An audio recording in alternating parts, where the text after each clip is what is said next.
আসসালামু আলাইকুম এভরিওয়ান। আজকে বানালাম কলকাতা স্টাইলের ফিরনি।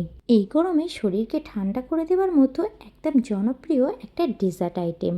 কলকাতার যে কোনো ছোট কিংবা বড় মোগলাই রেস্তোরাঁতে বিরিয়ানি আর চাপের পরে এই ডেজার্ট আইটেমটা কিন্তু পরিবেশন করে থাকে। এটা খেতে কিন্তু দুর্দান্ত স্বাদের লাগে। তো চলো ঝটপট দেখে নাও রেসিপিটি। একদম কিন্তু সহজ পদ্ধতিতে বানিয়ে তোমাদের সঙ্গে শেয়ার করলাম। তো প্রথমে কিছুটা মাটির বাটি নিয়ে নিয়েছি আর সেগুলো পানির মধ্যে আধ ঘন্টার জন্য ভিজিয়ে রাখবো। ফিরনিটা মাটির বাটিতে পরিবেশন করলে দেখতে কিন্তু খুবই সুন্দর লাগে।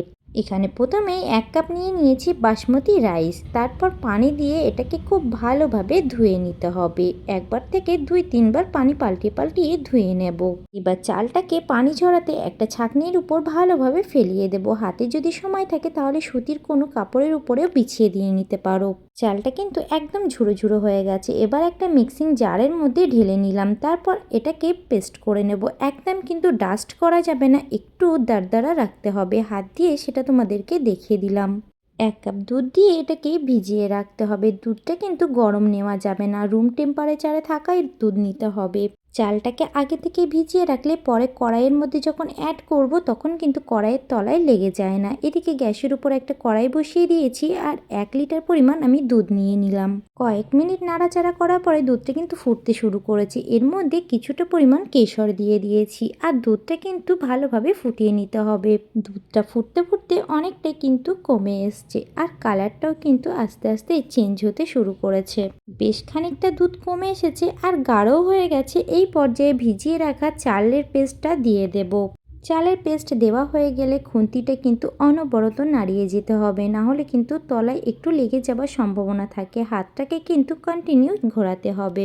কয়েক মিনিটের মধ্যেই দেখতে পাচ্ছ অনেকটা কিন্তু গাঢ় হয়ে এসেছে। এই পর্যায়ে দিয়ে দিলাম 1 বাটি পরিমাণ চিনি। চিনিটা তোমরা বাড়িয়ে কিংবা কমিয়ে নিতে পারো। আমার এখানে কিন্তু চিনিটা একদম পারফেক্ট হয়েছিল।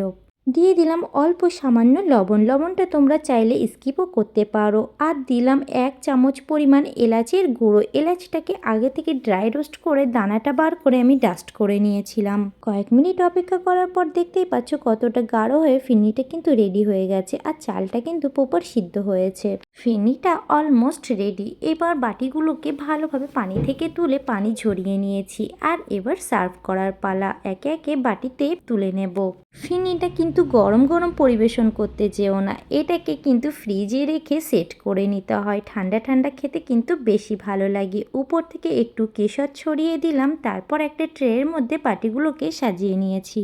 3 ঘন্টার জন্য ফ্রিজে সেট হতে দিলাম। 3 ঘন্টা পর বার করলাম। দেখো কত সুন্দরভাবে সেট হয়ে গেছে আর কত সুন্দর কালার চলে এসছে। দেখেই কত লোভনীয় লাগছে। ফিরনিটা কিন্তু সার্ভ করার জন্য একদম রেডি। রেসিপিটি যদি ভালো লেগে থাকে তাহলে অবশ্যই লাইক কমেন্ট শেয়ার করে দিও। পেজটাকে ফলো দিয়ে পাশে থেকো। দেখা হচ্ছে অন্য কোনো ভিডিওতে। আল্লাহ হাফেজ।